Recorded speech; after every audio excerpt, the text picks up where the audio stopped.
Friends ನಮಸ್ತೆ ಎಲ್ಲರಿಗೂ. ನನ್ನ ಹೆಸರು ಅಶ್ವಿನಿ. ನಾನು ಇವತ್ತು ಮಾಡ್ತಿರೋ ರೆಸಿಪಿ ಬಂದು ಚಿಕನ್ ಫ್ರೈ. ಬ್ಯಾಚುಲರ್ಸ್ಗಂತೂ ತುಂಬಾ ಈಸಿ ಮೆಥಡಲ್ಲಿ ಹೇಳ್ಕೊಡ್ತೀನಿ. ಬನ್ನಿ ಇವತ್ತು.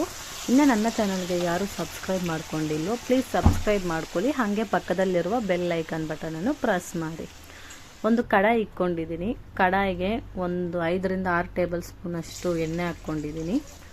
ಚಿಕ್ಕದಾಗಿ ಕಟ್ ಮಾಡ್ಕೊಂಡಿರುವ ಈರುಳ್ಳಿ ಒಂದು 4 ಕಟ್ ಮಾಡ್ಕೊಂಡಿದ್ದೀನಿ. ಅದು ಹಾಕ್ಕೊಂಡು ಚೆನ್ನಾಗಿ ಫ್ರೈ ಮಾಡ್ಕೋಬೇಕು. ಫ್ರೈ ಆದಮೇಲೆ ಒಂದು ಟೊಮೊಟೊ ಕಟ್ ಮಾಡ್ಕೊಂಡಿದ್ದೀನಿ, ಅದಕ್ಕೆ ಹಾಕ್ಕೋತಾ ಇದ್ದೀನಿ.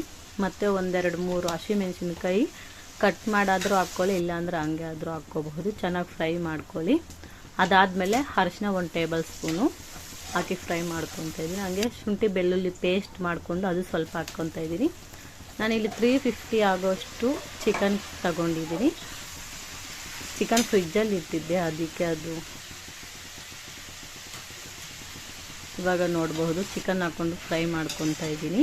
ಅದಕ್ಕೆ ಉಪ್ಪು ಬೇಕು, ಉಪ್ಪು ಹಾಕ್ಕೊಳ್ಳಿ ರುಚಿಗೆ ತಕ್ಕಷ್ಟು.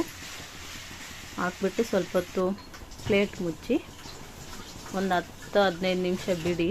ಅದೆಲ್ಲ ನೀರೆಲ್ಲ ಬಿಟ್ಕೊಳ್ಳುತ್ತೆ.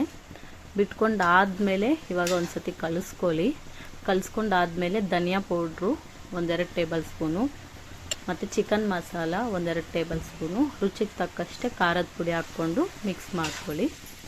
ಮಿಕ್ಸ್ ಮಾಡ್ಕೊಂಡಾದಮೇಲೆ ಸ್ವಲ್ಪ ಹೊತ್ತು ಮುಚ್ಚಿ ಇಡಿ. ಮತ್ತು ತೆಗೆದು ನೀರು 1-2 ಲೋಟ ಇಲ್ಲಾಂದರೆ 2.5 ಲೋಟ ಹಾಕ್ಕೊಂಡು ಚೆನ್ನಾಗಿ ಮಿಕ್ಸ್ ಮಾಡಿಬಿಟ್ಟು ಮತ್ತೆ ಮುಚ್ಚಿ ಇವಾಗ ತೆಗೀರಿ. ಹಾಗೆ ಕೊತ್ತಂಬರಿ ಸೊಪ್ಪು ಪುದೀನ ಸ್ವಲ್ಪ ಹಚ್ಕೊಂಡು ಹಾಕ್ಕೊಳ್ಳಿ ಮಧ್ಯದಲ್ಲಿ. ಇವಾಗ ನೋಡ್ಬೋದು ಚೆನ್ನಾಗಾಗಿದೆ. ಇನ್ನು ಸ್ವಲ್ಪ ಬೇಯಬೇಕು, ತಿರುಗಿಸ್ಕೊಳ್ಳಿ ಆವಾಗ, ಇಲ್ಲಾಂದರೆ ತಳ ಹಿಡಿಯುತ್ತೆ. ನೋಡ್ಬೋದು ಎಷ್ಟು ಚೆನ್ನಾಗಾಗಿದೆ. ಇವಾಗ ತುಂಬ ಈಸಿ ಮೆಥಡಲ್ಲಿ ಹೇಳ್ತಿದ್ದೀನಿ. ನೋಡ್ಬೋದು ಇವಾಗ ಎಷ್ಟು ಚೆನ್ನಾಗಿದೆ. ಗ್ರೇವಿ ಥರ. ನಿಮ್ಗೆ ಇನ್ನೂ ಸ್ವಲ್ಪ ಗ್ರೇವಿ ಬೇಕಂದ್ರೆ ಇನ್ನು ಸ್ವಲ್ಪ ನೀರು ಜಾಸ್ತಿ ಹಾಕೊಳ್ಳಿ. Thank you.